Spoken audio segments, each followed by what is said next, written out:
लोकसभा चुनाव में बिहार की हॉट सीटों में से एक काराकाट में एनडीए प्रत्याशी उपेंद्र कुशवाहा के समर्थन में बीजेपी धुआंधार प्रचार कर रही है।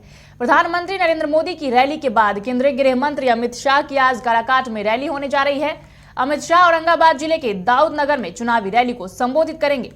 ये क्षेत्र काराकाट लोकसभा के अंतर्गत आता है। इस सीट पर पीएम मोदी ने शनिवार को ही एक रैली की और मिली जानकारी के मुताबिक केंद्रीय मंत्री अमित शाह बिहार में आज 2 चुनावी रैलियों को संबोधित करेंगे। आपको बता दें कि उनकी पहली रैली काराकाट तो दूसरी सासाराम लोकसभा क्षेत्र में होगी।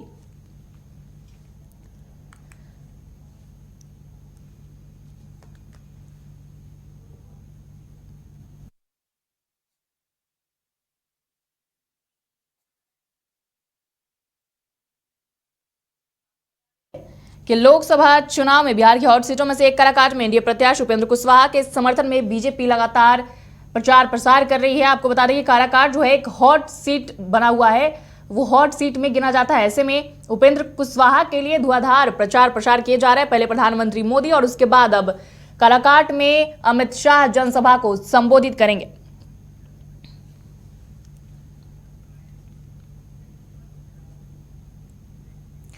और इस खबर पर ज्यादा जानकारी के साथ मणिभूषण पटना से हमारे साथ फोन लाइन पर जुड़ चुके हैं। मणिभूषण, आज अमित शाह काराकाट में जनसभा को संबोधित करेंगे, क्या जानकारी है? अंतिम चरण का मतदान होना है 1 तारीख को, और उससे पहले जो है धुआंधार प्रचार जो है सभी पार्टियों की तरफ से देखा जा रहा है। और जो अंतिम चरण में जो 8 सीटों पे जो है चुनाव होने हैं, उसमें एक काराकाट सीट भी है और काफी हॉट बनते जा रहा है। यहाँ पे जब से पवन सिंह ने निर्दलीय प्रत्याशी के रूप में अपना नामांकन किया था, तब से जो है ये हॉट सीट माना जा रहा है। देखिए, कल ही है जो प्रधानमंत्री नरेंद्र मोदी यहाँ प्रचार प्रसार किए थे और काफी कुछ उन्होंने कहा था। उसके बाद आज अमित शाह भी उसी क्षेत्र में जा रहे हैं, यानी उसी लोकसभा क्षेत्र में प्रचार के लिए जा रहे हैं। तो इससे यह माना और यही समझा जाए कि कितना महत्वपूर्ण सीट बन गया है। इससे पहले कई सारे लोकसभा जो सीट है उस पर प्रचार हुआ है, लेकिन एक लोकसभा क्षेत्र में या तो प्रधानमंत्री गए हैं या अमित शाह गए हैं। लेकिन ये पहली जो सीट है सासाराम की, यहाँ पे कि प्रधानमंत्री से लेकर गृह मंत्री को भी उसी क्षेत्र में प्रचार करने के लिए उतरना पड़ रहा है। तो इससे समझा जा सकता है कि यह कितना महत्वपूर्ण और कितना कांटेदार यहाँ मुकाबला हो रहा है। और जहाँ तक अमित शाह कुछ देर बाद जो है वो पहुंचेंगे और काफी सारी जो तैयारी है वो पूरी कर ली गई है। लेकिन यहाँ पे अब देखना होगा कि कल प्रधानमंत्री ने जिस तरह से विपक्ष को और खास करके लालू प्रसाद और उनके परिवार को लेकर जो है चुनावी तर्कस तीर जो निकाले थे, आज अमित शाह जो है किन मुद्दों को लेकर तेजस्वी यादव को घेरेंगे यह देखना होगा। लेकिन इतना माना जाए कि ये जो सीट है जो काफी अहम मानी जा रही है, और यहाँ पे जो टक्कर जो है पवन सिंह के आने से काफी दिलचस्प हो गया है। इसीलिए प्रधानमंत्री सहित केंद्रीय गृह मंत्री को एक लोकसभा सीट पर जो है इतनी मेहनत करनी पड़ रही है। बिल्कुल मणिभूषण, और जिस तरीके से देखा जा सकता है कि पवन सिंह ने निर्दलीय चुनाव लड़ने की घोषणा की और उसके बाद जो चीजें सामने आई कि बीजेपी द्वारा उन्हें निकाल भी दिया गया पार्टी से, क्या लगता है कि पवन सिंह और उपेंद्र कुशवाहा कौन किस पे भारी पड़ सकता है? हालांकि उपेंद्र कुशवाहा के पक्ष में प्रधानमंत्री और अमित शाह लगातार जनसभा को संबोधित कर ही रहे हैं, लेकिन इसके बावजूद क्या लगता है कौन किस पे ज्यादा भारी पड़ेगा? देखिए, भारी अभी पवन सिंह मुकाबले को त्रिकोणीय बना रहे हैं। अभी तक का जो अभी समीकरण कह रहा है और वहां पे जो अभी तक का जो एक हवा जो कही जाती है, यही हवा बता रही है कि त्रिकोणीय यहाँ पे मुकाबला है। अब देख लीजिए, बिहार सरकार के जितने मंत्री हैं और बीजेपी के जो टॉप लीडर है, सभी लोग काराकाट में कैंप कर रहे हैं। इससे समझ जाइए कि ये कितनी जो है ये एक साख की सीट बन गई है जब से पवन सिंह ने जो है निर्दलीय नामांकन डाला है। उसके बाद से जो वहां पे जातीय जो फैक्टर है, वहां पे आरजेडी के तरफ से कहा जाए कि महागठबंधन की तरफ से जो माले के उम्मीदवार उतरे हैं राजा राम सिंह, वो भी कुशवाहा ही जाति से आते हैं और उपेंद्र कुशवाहा तो कुशवाहा है, और बीच में पवन सिंह एक राजपूत जाति से आते हैं। तो अगर वोटों का समीकरण देखा जाए तो बीजेपी के तरफ जो है वो राष्ट्र का जो वोट है वो कॉन्टैक्ट माना जाता है, इंटैक्ट माना जाता है।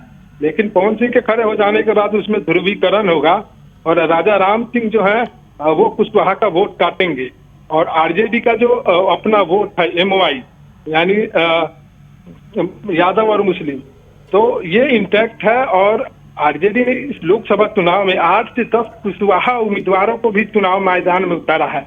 ये सभी लोग काराकाट में कैंप कर रहे हैं अपने माले प्रत्याशी के पक्ष में।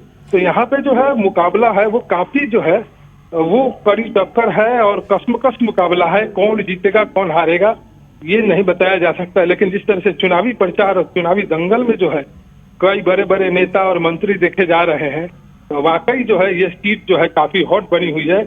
और आज अमित शाह विपक्ष को किन मुद्दों को लेकर घेरेंगे, सबसे बड़ा यही बात है। बिल्कुल मणिभूषण, और जिस तरीके से देखा जा सकता था कि कल बिहार में 8 लोकसभा सीटों पर चुनाव था, और ऐसे में जो 8 सीटों पर चुनाव के बावजूद कल प्रधानमंत्री नरेंद्र मोदी ने जनसभा को बिहार में संबोधित किया। उसके बाद जो विपक्ष थी वो ये आरोप लगा रही थी कि वो कहीं ना कहीं वोट को प्रभावित कर रहे हैं। क्या लगता है इसमें कितनी सच्चाई है? देखिए, निश्चित तौर पे जो अपना फीडबैक होता है नेताओं का, क्या होता है उससे उनको बल मिलता है, और जिनको निराशा होती है वो मुद्दे से भटकाने की जो है वो कोशिश करते हैं। तेजस्वी यादव ने कल सीधा सीधा आरोप लगाया कि प्रधानमंत्री हमको जेल भेजने की बात क्यों कर रहे हैं, यानी वो चुनाव हार रहे हैं इसलिए मुद्दे से जो है लोगों को भटकाना चाहते हैं। कई सारे मुद्दे हैं जो यहाँ पे ट्रेल कर रहे हैं, और सबसे भारी जो मुद्दा पड़ रहा है वो शिक्षा और रोजगार को लेकर है। देखिए, पिछले चुनाव में यहाँ पे जो है जेडीयू की तरफ से जो है वो कैंडिडेट थे, महाबली सिंह जो है वो चुनाव जीते हुए थे, और यहाँ पे वादा किया गया था कि डालमिया जो सीमेंट फैक्ट्री है कई दिनों से बंद थी, वो अभी तक चालू नहीं हो पाई। तो और सारे जो है रेल कनेक्टिविटी है वो पूरे नहीं हो पाए हैं। तो लोगों का कहना है कि जो लोग हमें आश्वासन दे कि आने वाले समय में रेलवे कनेक्टिविटी और डालमिया सीमेंट प्लांट जो अगर चालू होता है तो वहां पे रोजगार जो है सृजन होगा और लोगों को वहां पे रोजगार मिलेगा।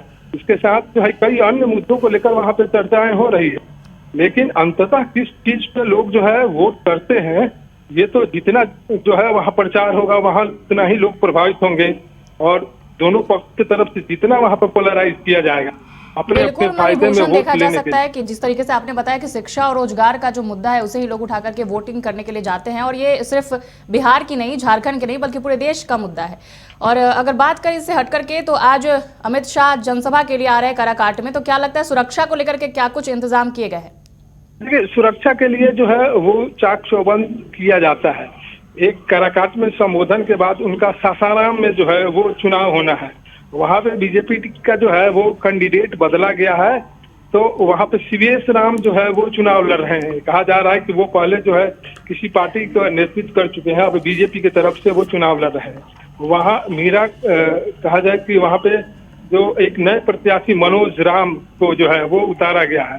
तो अब देखना है कि वहां पर सासाराम में और काराकाट में इन दो लोकसभा क्षेत्रों में जो अमित शाह का भाषण का अंतर क्या होता है, क्योंकि जहां भी ध्रुवीकरण की बात होती है और एक धर्म और जाति आधारित जो कंसंट्रेशन रहता है नेताओं का, तो वहां पे अति पिछड़ा और कहा जाए कि वहाँ रिजर्व सीट है सासाराम और यहाँ पे जो है जनरल सीट है। तो अब देखना होगा कि दोनों सीटों पर मुद्दे क्या चुने जाते हैं गृह मंत्री की तरफ से।